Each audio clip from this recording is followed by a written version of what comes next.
कुछ लोग हैं जो भारत का विकास जितनी तेजी के साथ हो रहा है उन्हें रास नहीं आ रहा है, उन्हें अच्छा नहीं लग रहा है।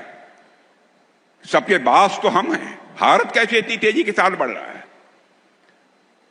और बहुतों के द्वारा यह कोशिश की जा रही है कुछ ऐसा किया जाए ताकि भारत में भारतवासियों के हाथों से जो चीजें तैयार होती हैं वह दुनिया के देशों में जाएं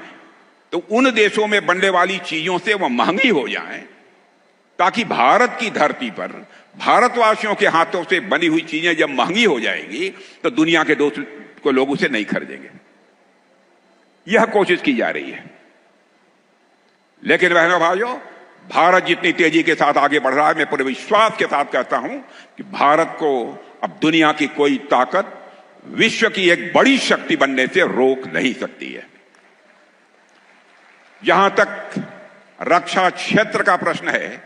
मेरे मित्रों, मैं कहना चाहता हूं, रक्षा क्षेत्र की हमारी हालत यह थी डिफेंस की कि पहले प्राय हर चीजें दुनिया के दूसरे देशों में बनती थी, विदेशियों के द्वारा उन्हीं की पूंजी लगती थी, और हम लोग जब जरूरत पड़ती थी तो दुनिया के दूसरे देशों से जाकर चाहे कुछ भी हो, हवाई जहाज हो, हथियार हो, प्लेटफॉर्म्स हो, जो भी हो, सब कुछ हम दुनिया के दूसरे देशों से खरीदते थे।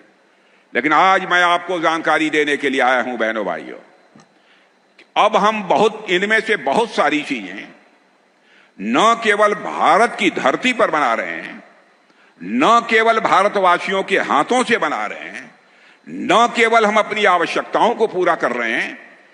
बल्कि हम दुनिया के दूसरे देशों को भी हम एक्सपोर्ट करने का काम कर रहे हैं, उनके पास भी हम भेज रहे हैं। दुनिया के देश सब हमारे सामान को खरीदने का काम कर रहे हैं।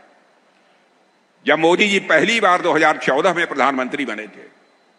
तो उस समय भारत के डिफेंस आइटम, रक्षा उत्पाद की चीजें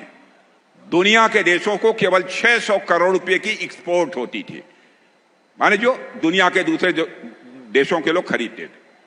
बहनों भाइयों, आपको जानकर खुशी होगी, अब हम 24,000 करोड़ से ज्यादा का डिफेंस आइटम अब एक्सपोर्ट कर रहे हैं। यह है भारत की ताकत, यह नए भारत का यह नया रक्षा क्षेत्र है।